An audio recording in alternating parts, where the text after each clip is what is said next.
Hello and welcome to Viking Views. I'm Nathan Gertz. People from across the nation attended the annual Viking Stampede rodeo at the Saline County Fairgrounds. Viking Views' Beatriz Salas reports on the weekend events and the fun. Missouri Valley Rodeo team started their 2016 season at the Viking Stampede Rodeo.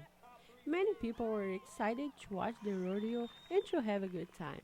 Well, tonight was a really nice experience to come see our fellow Viking athletes, and actually was my very first time here in a rodeo. So I think it was amazing to see how everything is planned, how everything goes, all the preparation, and all the hard work they have to put on it to make a good show for all of us. The rodeo is the only home event of the year for the Viking rodeo teams. The Viking Stampede Rodeo brings in all programs that compete in the Ozark region. The region is comprised of teams from Missouri, Tennessee, Alabama, Mississippi, Kentucky, and Arkansas. Last season, both MVC men's and women's rodeo teams placed in the second in the region.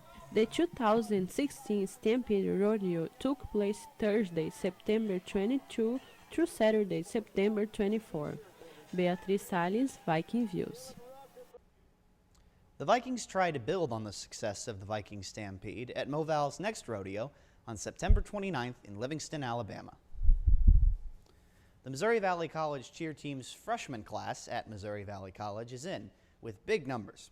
Viking Views' Taylor Gilkey talks to the new cheer coach and a couple members of the team to see what to expect from such a large class of high-spirited people. The cheer team's freshman class has come in deep this fall, along with the new cheer coach. We have between 30 and 40 people on our team. By the time second semester rolls around, we have a few more coming and joining us, but it'll be big. I spent time recruiting, I spent time teaching them, and they look really good, so it's a great start. Coach Cox had less than 2 months to recruit these new Moval cheerleaders, but her recruiting technique was something that many do not hear of every day. I get a lot of them, this sounds crazy, but from social media. Cheerleaders love to post new tumbling skills, new stunts that they can master, and so I look for them on there. Coach Torrey or Coach Cox messaged me on Facebook asking me if I decided to go to college and was talking to me and stuff like that, and kind of helped recruit me over to here.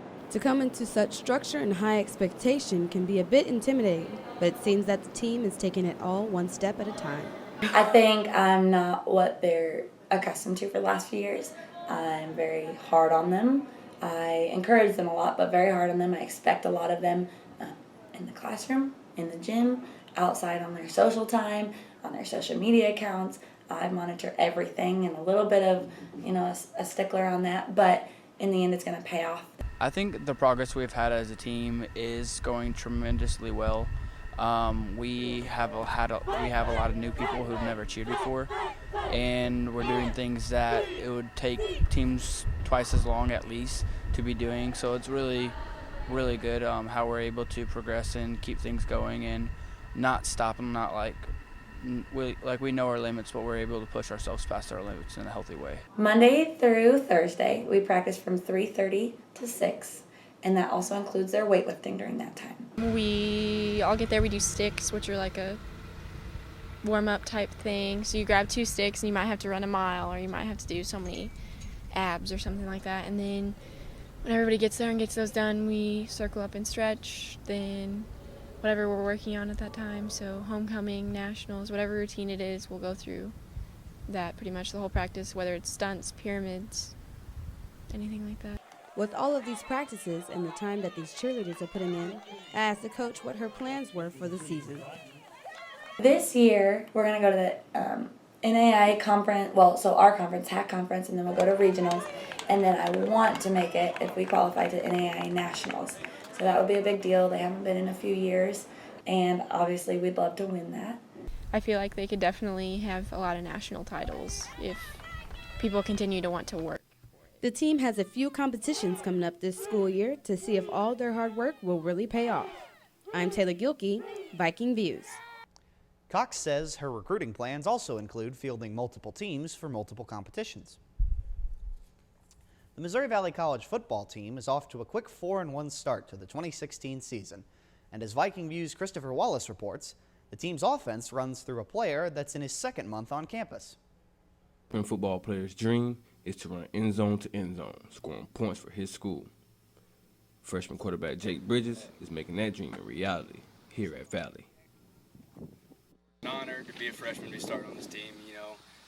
Coming in, you don't really get much recognition as a freshman. A lot of people don't look up to you, but now being the starter, a lot of people rely on me to make the plays I'm supposed to make. So I got a lot of responsibility as a freshman, but I like the task. He kind of reminded me a little bit of Bruce. When Bruce got here, Bruce did basically the same thing. He didn't play the first couple games, but then once he got the spot, he ran with it, started 4 years. But I noticed that he would be special when spring doing mini camp.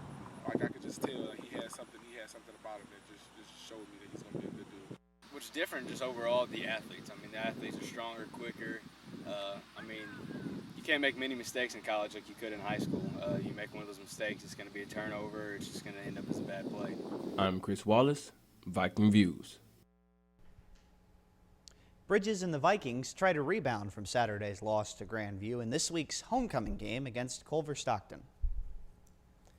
The Missouri Valley College women's volleyball team is off to an 18-5 start, and senior Samantha Voiles is one of the reasons why. Viking View's Justin Schaefer profiles the outside hitter. Missouri Valley College senior Samantha Voiles of the women's volleyball team, after coming off a year of first-team all-conference and NAIA Attacker of the Week award, definitely looking to make this year a memorable year. I'm Samantha Voiles. I'm a senior here. JUCO transfer, so this is only my second year here, and I'm an outside hitter. In her time here at Missouri Valley, after coming from Lincoln Land Community College, Coach Brett Holt has definitely had an impact on your year. He's definitely a different style coach than I've ever had, so especially last year it was a tough adjustment, but overall he's been a really positive experience on my volleyball career. Make no mistake about it, after her time here, her biggest goal and her team's goal is the ultimate one.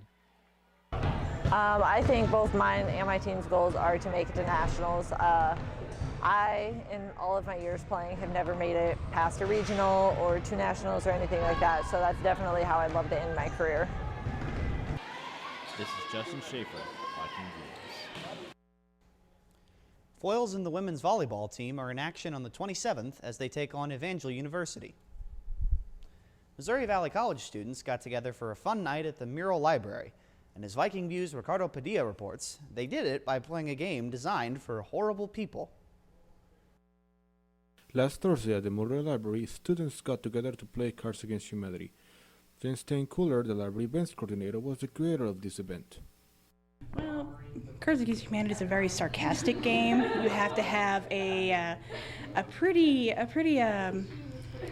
bad sense of humor, I think, a pretty depraved sense of humor to play this game, and I've found that a lot of the students, it's a good stress release for these students to play a game where they can say bad words, they can be maybe a little bit racist to a certain extent, but in a fun way. I know that sounds really bad. Racist in a fun way doesn't really sound good, but that's the way the card game is played. Some of the students at the event agree. This is a good way to forget about classes for a moment and have some fun, like Leah Lalif. Yeah, I feel like it brings the school being involved with the students' life, and we all have a lot of homework, a lot of a busy time with practice and classes, but it's always fun to have some time to have fun instead of only just studying and working, and I think it's a great idea. Also, another student, Jacob Carver, said that he would like to see more of these events in the future. Oh yeah, I love having this stuff happen on campus because it brings people together and it brings a great environment. You can actually see how people are with just a game of cards. I'm Ricardo Padilla, Viking Views. The next round of Cards Against Humanity in the Mural Library is in the middle of October. A Missouri Valley College student shared his love of music with his fellow students.